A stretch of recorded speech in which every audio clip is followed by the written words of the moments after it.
friends, it's Teresa and welcome back to my channel. It's been a while since I've done a sit down video. June got away from me. I got sick the first week. Then second week was like basically all the events, graduations and Father's Day. And then it was like my birthday mix up and then my actual birthday.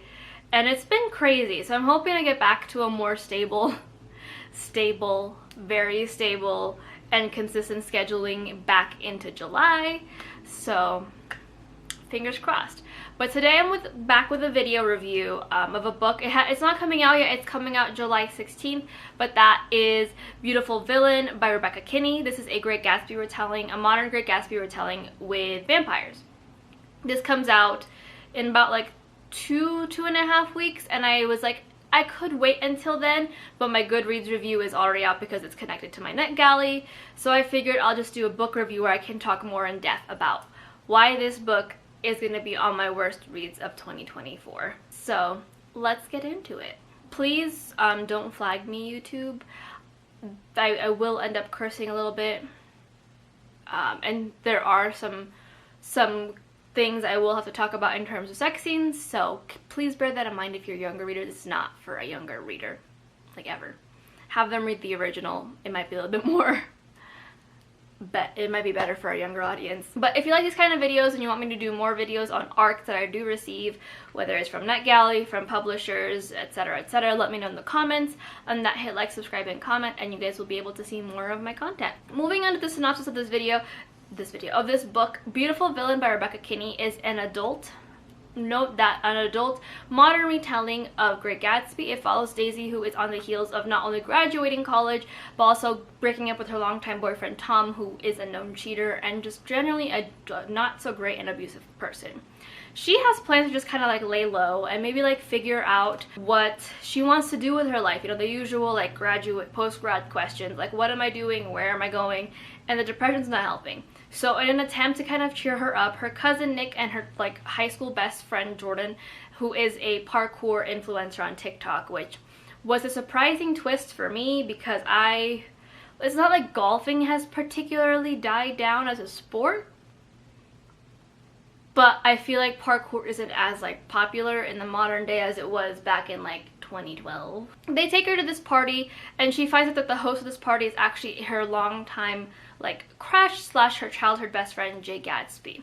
The two reunite and they end up kind of like slowly falling back into their old patterns of hanging out every day and just loving each other's company.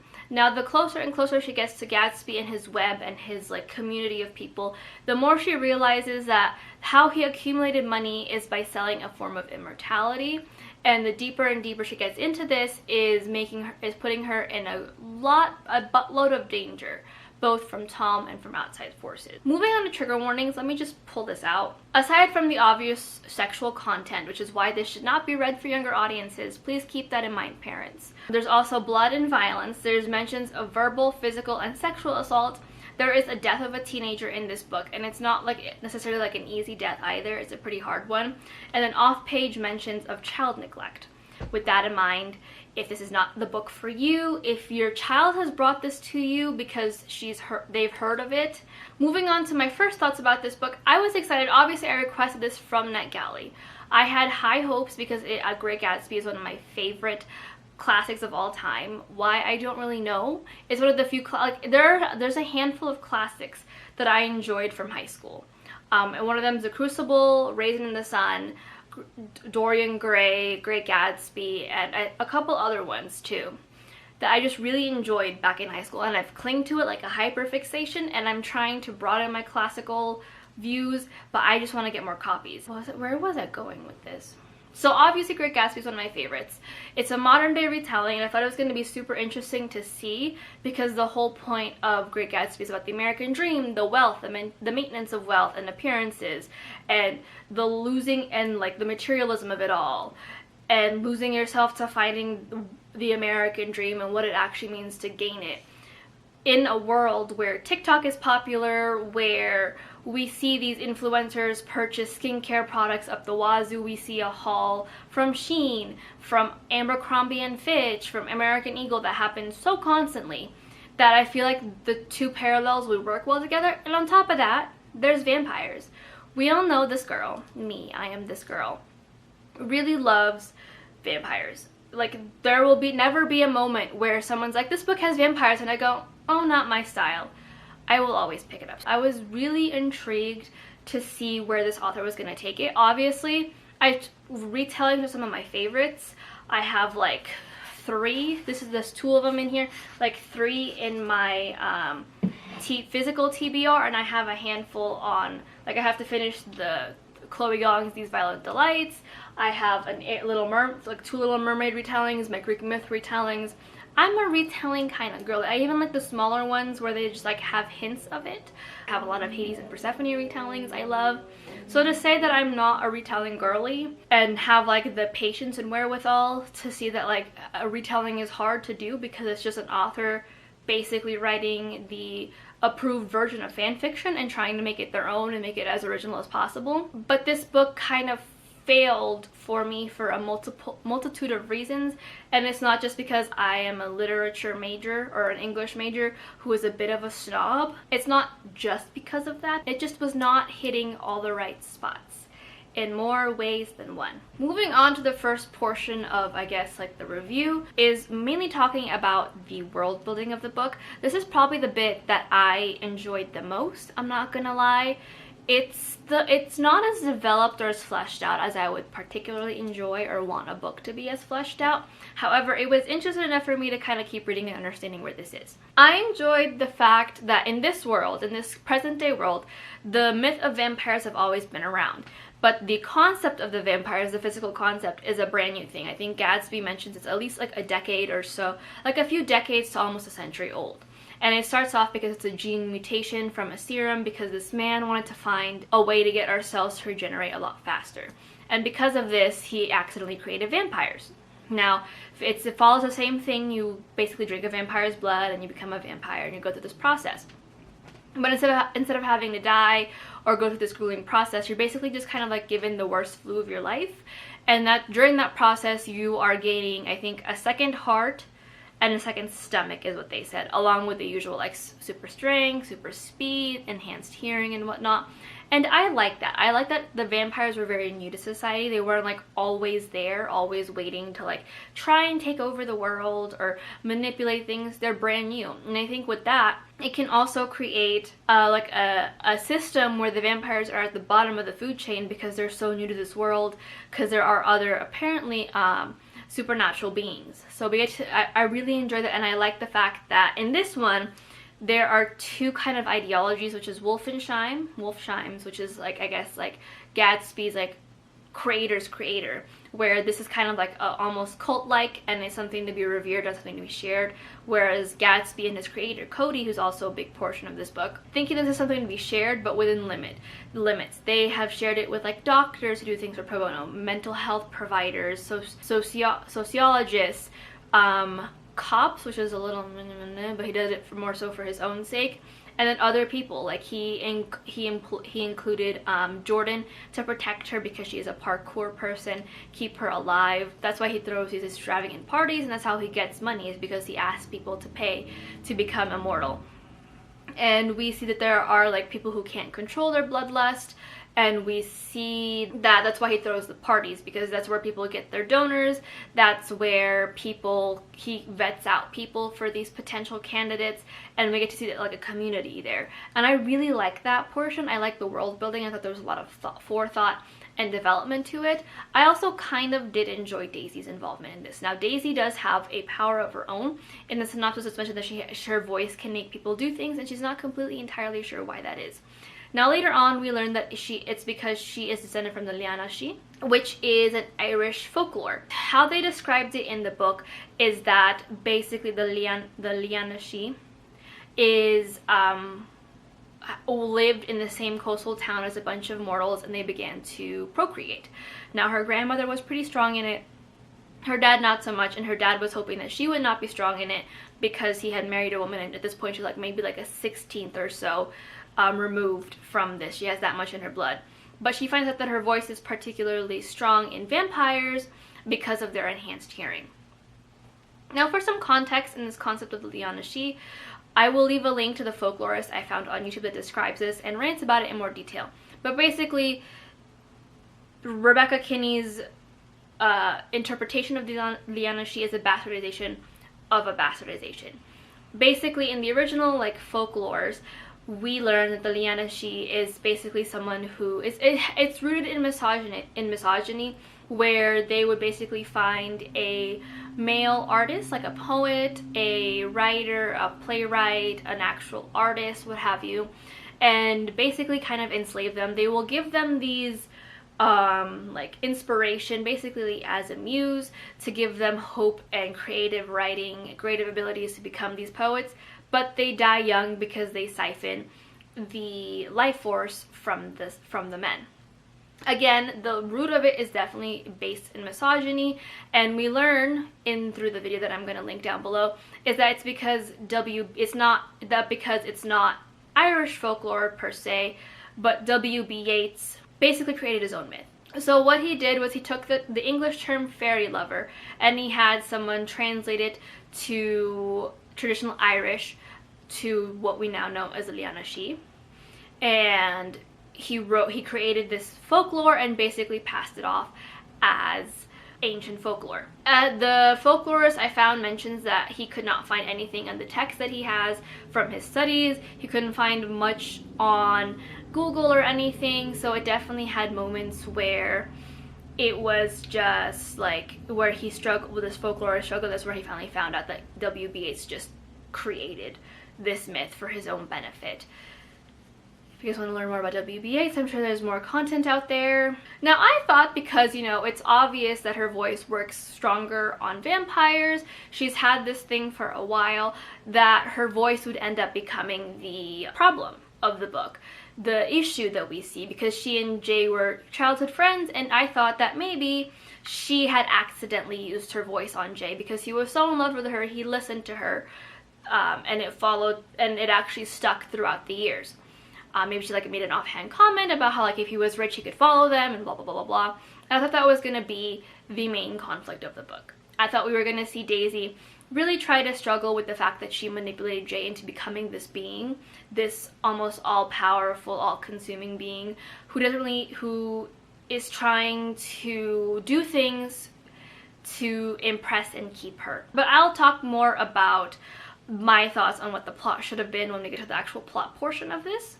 That's about as far as I got with the world building of the lore that I actually did enjoy, more or less, because at some point they start Googling like hypnotic voices on vampires, which like when I was reading it, it was a funny scene, but then when I thought more about it and read a handful of like reviews on Goodreads, I realized that Jay had mentioned himself that vampires are very new to the world, like I said, probably within a century, maybe even like 50 or so years, if that.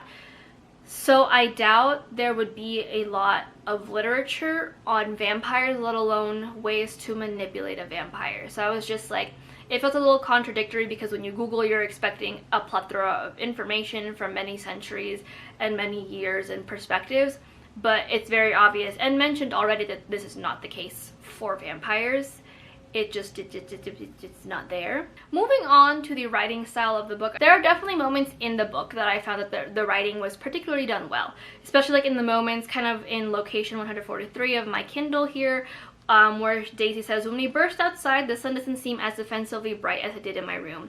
There's a humid promise of sultry heat in the air, but it's not horribly oppressive yet." I thought that was a really beautiful way of saying like there's chances for this heat to get oppressive. You can feel kind of the pressure in the air and the kind of humidity and the water in there, but it's not to the point where it's disgusting. You know, you're not sweating and you're not uncomfortable. It's just like there. And another portion where where she says, "There are moments, magic moments, where everyone senses the spell of a song, when all the souls in the room quiver with desire, when a fresh flood of energy roars through our veins because the song is just right, synchronized with the rhythm inside us, promising something we desperately, desperately need. We aren't individual people anymore. We are a great pulsing heartbeat throbbing faster and faster, reaching for that something at the crest of the music, because maybe if we dance hard enough, fast enough, our souls will flow out of our bodies and we won't have to worry about careers and ambitions, and if the effort will even be worthwhile." I thought this like passage was really beautiful. It's been mentioned in a couple other reviews as well, because it's very much looking for that escape. Daisy has mentioned multiple times at this point in the book that she does not really feel like she knows what she wants to do with her career. She just kind of went through the beats of college and high school, and she did okay. It wasn't great, but now that she just did okay, she doesn't know how far okay can get her, and she's very much lost in that portion of the book. And I like that this felt like an escape, and it felt like something a lot of people who maybe enjoy music, who get lost in music, who find an escape in music will find. But that's kind of the more beautiful portions of the writing. The writing definitely went downhill from here. Like, this is where like the sexual aspects of the book just start to kind of lose on me. Here, Daisy and Gatsby are making out, I think, in like the VR room or something. It's after she found, almost right before she finds out he's a vampire, and she goes, "At the third kiss, I'm gone, lost in a flaming, roaring lust that sears us together, galvanizes my mouth to his, pours molten heat through my throat and skin and touch."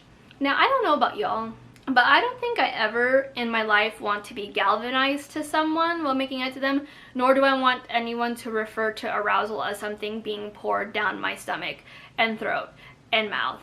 It just does not sound sexy to me. It sounds like you're about to die from getting burnt. It sounds like you're drinking bleach. Genuinely, it sounds like you're drinking bleach, and this is just the feeling you're getting before you pass away into the next life. It was not an attractive passage for me at all. I read it to Jake because I was like, am I just missing something? And he choked on his toothbrush. I sent it to a couple friends of mine in the group chat, and all of them had the same reaction to the word galvanizes. It just was not a very strong passage, and the writing style definitely feels like it needs a little bit more maturing before we enter this specific genre of like sexual writing. And there's another part where she's like, it's toward the end, where she like looks at the bad guy and she's like winning because her voice is very strong, and she goes, "Honey, I'm your alpha." And I was like, but werewolves don't, but you're not, there's not an alpha system that you've introduced in the vampires. It's just one of those things where I feel like, again, the writing style has potential to be this beautiful thing, and then it goes downhill really fast and becomes really immature and really just lackluster at best. There's more, the sex scenes here feel like, the sex scenes in this writing definitely feel like it has a stronger focus on the body parts rather than the feeling that comes with having sex. I'm really sorry if a family member is watching this right now and is going to be hearing me saying these words to them through a screen. But again, it feels like it's focused mainly on the body parts rather than the focus on the feeling of having sex and what, like, the labored breathing, the feeling of every muscle going rigid in the middle of an orgasm. There's literally a line where she says, "Oh, I almost came there," while she's in the middle of standing and playing a zombie VR. Now, anyone can be standing and successfully playing a VR game without accidentally like smacking, like elbowing or like smacking your partner who's like holding you from behind and trying to get these reactions out of you. But basically, she's met Gatsby at this point, and I think they're like bonding or whatever. And it says here, "The craving digs its claws into my chest, shocks me as it does the delicate flutter that spreads low through my body, my clit."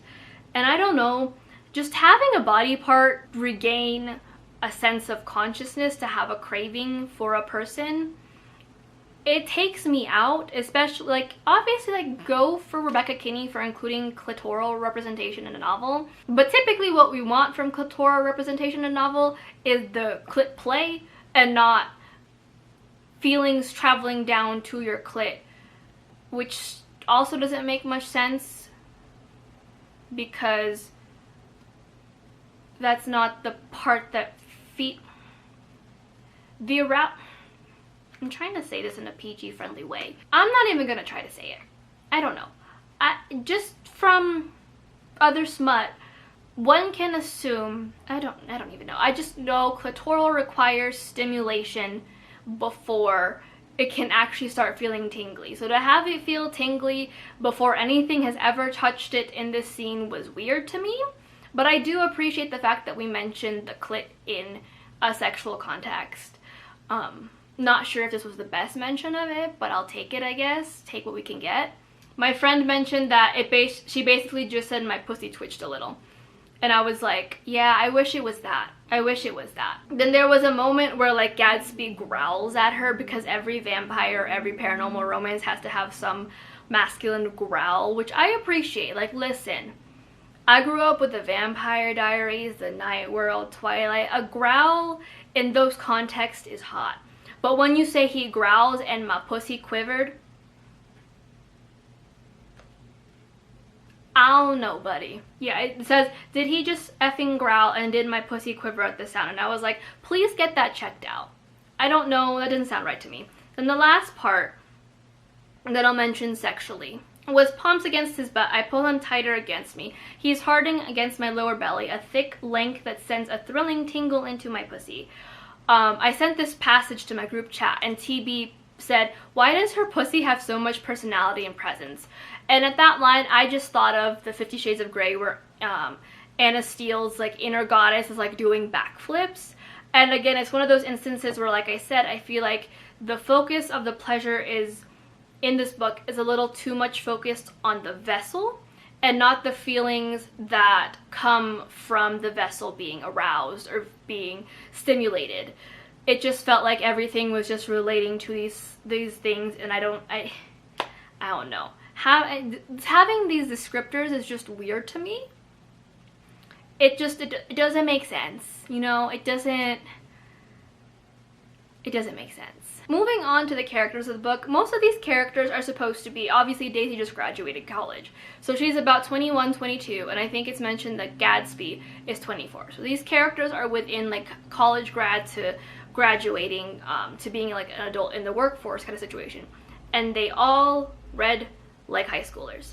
Daisy mentions her parents way too much for someone who is a 21-year-old, and I get it, you're living at home, but there's a literal scene where she's like, I just want to talk to my parents and get their permission about becoming a vampire first. And I just kind of sat there and was like, I understand talking to your parents about this life-ending decision, and I understand that her parents are part of the supernatural and blah blah blah blah.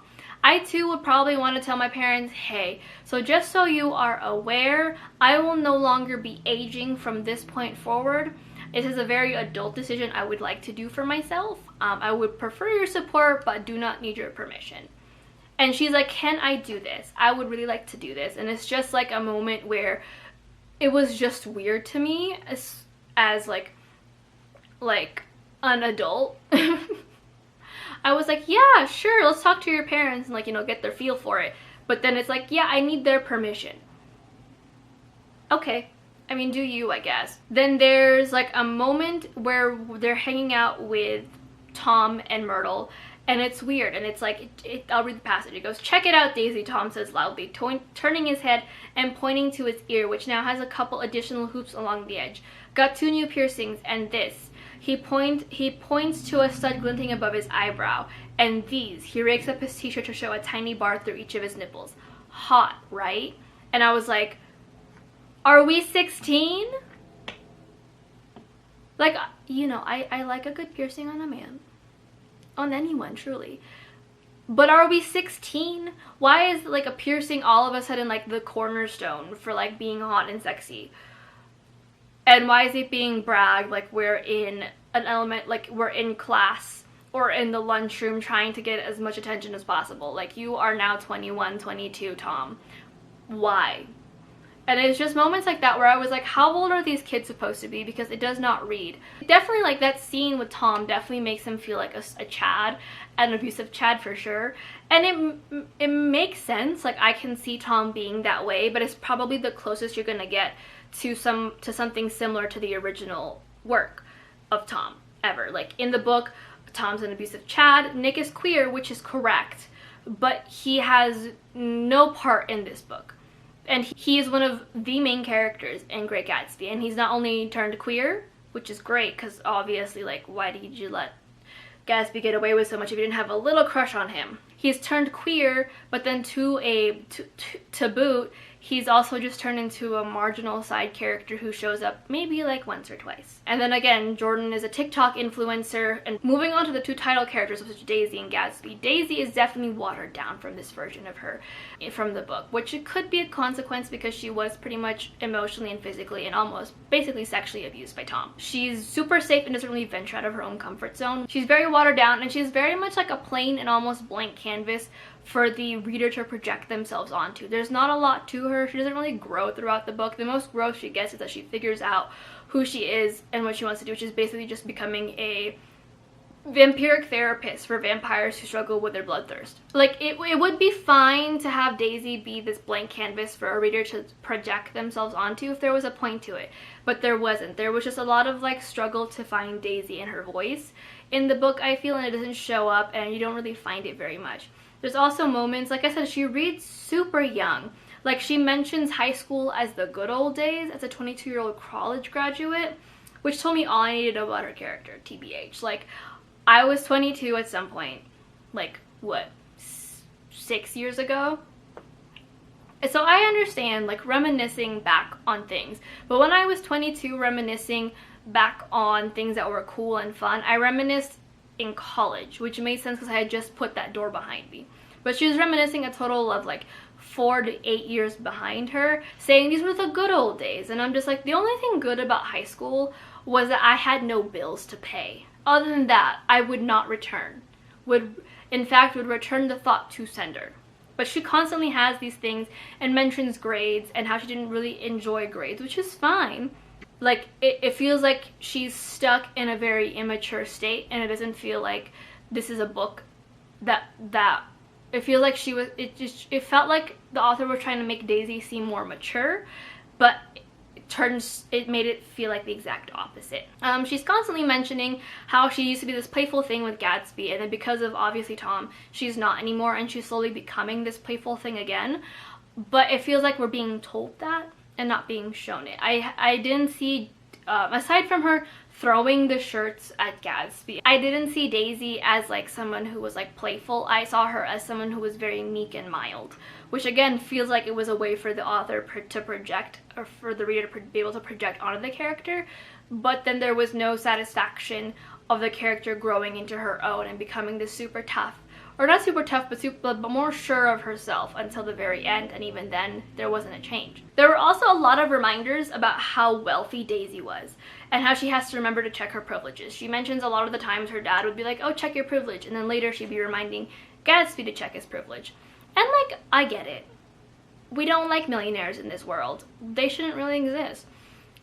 But it felt like definitely in the author inserting how she feels about rich people and how Daisy is different from rich people, because she wasn't born with it. Her family accumulated wealth. Again, this is one of those moments where I feel like the author didn't understand the original book. And again, like I said, I'll say this a lot, it's hard to make a retelling because you're essentially taking a work of fiction that already exists and has a lot of people loving for it and trying to make it your own and stand out. But in the process of her trying to separate Daisy from the original Daisy, she lost all the things that made Daisy interesting. Like wealth and society and richness was such an integral part of the first book, or the original book, that when you remove it and you just have Daisy popping up from the weeds going, check your privilege, Gatsby. I have to check my privilege. My dad tells me to check my privilege, so you have to check yours. It misses the point of the original book and why the lack of checking the privilege was how a lot of these characters got away with what they did, and why they will be getting away with a lot of things that they will continue to do because of the fact that they have a ton of money. It just leaves for like a very hollow feeling novel. I'll talk more about it in my overall thoughts. And then there was also just like the last thing I'll say on Daisy is that she was just very annoying in terms of her relationship with Gatsby.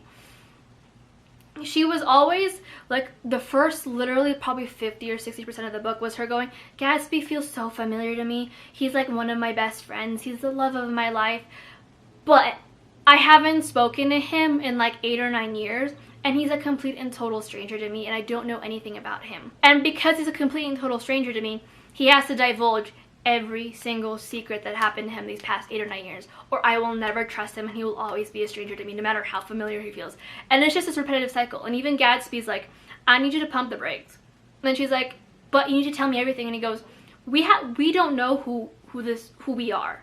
We're sticking to one idea of something, where we were like 12 and 14, like completely different points of our lives. So maybe we can go on a couple of dates first and get to know each other again, and then after a couple of dates I'll start warming up to like opening up. And she's like, oh, maybe that's the right way. No shit. Like, she literally gives you explanations as to why she doesn't want to open up to Gatsby and why Gatsby won't open up to her, and they're all valid because it's almost been a decade. And then she continues to be like, but if he won't open up to me, then we're never gonna have sex, and like I can't love him fully and I can't trust him fully.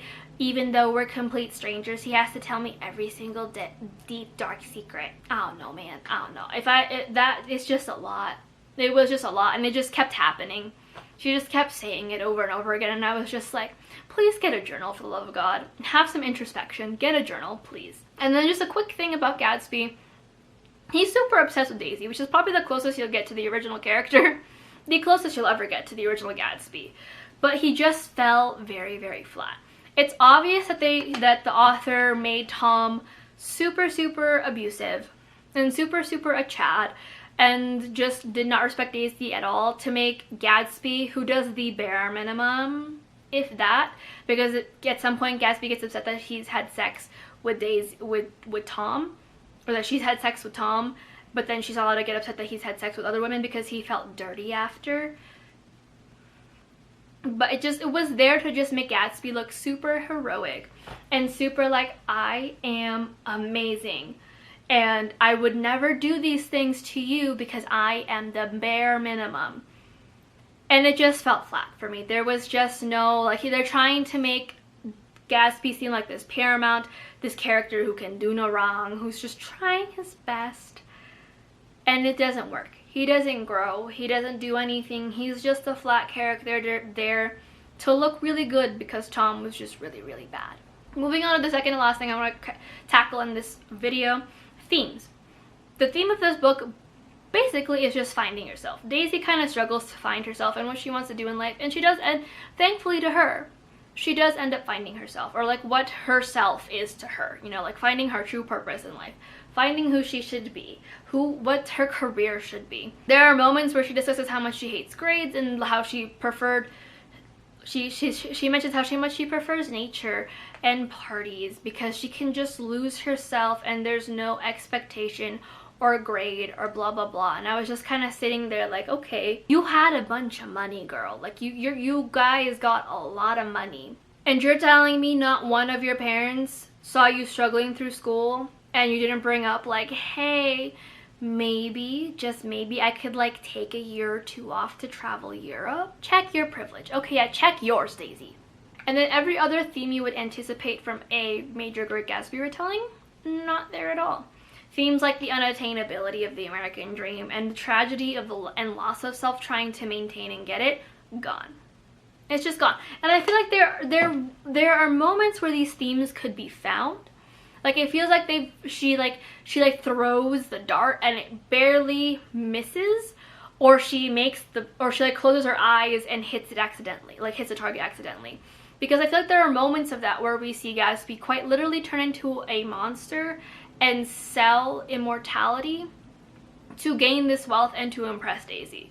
So there are definitely moments where it's like, yeah, this could be a really solid theme of like the loss of self while trying to maintain this wealth and this excess in the modern day, which we see in a lot of TikTokers in that influencer era. But it just wasn't there. It's like he gets shot. So Gatsby gets shot in the pool like he does in the book, but instead of like dying and being found, he like rises like something from Renfield and like eats the person that attacks him, and they have a laugh. They basically just like laugh and say, you know what would really suck if I worked all this hard to get all this money and then I just died, you know? And I was just like, you missed the point of the book. And then another one where Gatsby takes a shower because he's like obviously covered in pool water and blood. And like he's like, oh yeah, can you pass me the shirt, Daisy? And she throws him a shirt and he goes, not this one. And it becomes a game of throwing fancy shirts everywhere that they proceed to have oral sex on. And I was just like, we're missing we're missing things, you guys. We're missing things. And I hate it because I sound like such a snob. I'm sounding like such a snob, being like, oh, well, it's not like the original. They missed the points and blah, blah, blah, blah. But it feels like they're trying to hit, the author's trying to get those points from the original across, and it's just not hitting.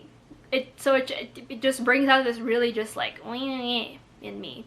Moving on to the last portion, which is the pacing and the plot, and I combined these two because it makes sense for me. So the pacing was not great. Like I said, we basically spend 50 or 60% of the book with Daisy just going on and on and on about how familiar Gatsby is, but how much of a stranger he is because he has secrets, and that she wants him to tell her everything. But she doesn't even want to tell him everything. Like, she doesn't tell him anything about what happens between her and Tom. But she expects him to be like, yeah, I'm a vampire in the first go around. And then the big bad, which again, I had different ideas of where this big bad was gonna go, appears. Like, they brought up the dude. They bring him up, like, I think like once or twice in the first like 50 or 60%. But there was never any build up. There was no thought that like, oh yeah, these are two different ideologies of how we want immortality to go, of how we view immortality, and it's becoming a clash in like the vampiric community.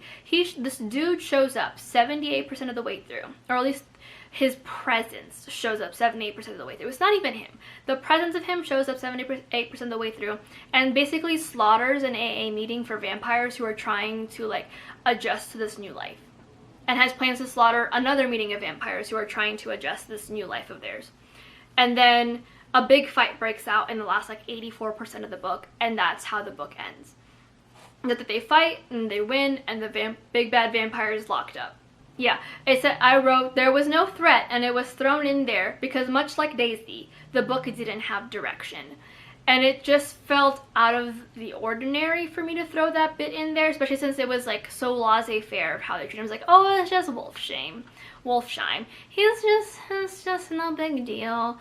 We just kind of ignore him. He's like the elderly family member that calls you, telling you that the microwave is talking to them. We just put it away. He'll be okay. He's just a little blah. I think though what would have bumped this book for me, like rating wise, would have been if the focus was truly just on Daisy and Gatsby and no outside forces. Like, it would have been, to me, more compelling to have Daisy accidentally have used her powers on Gatsby when they were younger. Like I said, like an offhand mention of like, maybe if you were richer you could come with us, or maybe if like you fit in something where like she accidentally compels him and like tells him this goal, and because Gatsby's so head over heels in love with her already, it works. And he spends these next 8 or 9 years trying to accumulate wealth and trying to make a name for himself, and becomes a vampire in the process to become this strong, independent person who cannot be harmed and has all the power in the world, and creates a community and masses of following. And then having learned that Gatsby did all of this in the name of Daisy, and regaining Daisy back, and trying and like losing himself solely for Daisy, because in the OG Daisy is the American dream, and that's the point of the book. She has like I think 4 options is what I said. She has to live with it and learn that the Gatsby she knows is gone, and she just has to be fine with it and tolerate it because it's her fault. 2, find a way to undo it and see if Gatsby can live with the decisions he made while under this thrall, and see if the two of them can even work romantically anymore because of this fact. Oh, I guess, yeah. Or 3, because he's too far gone.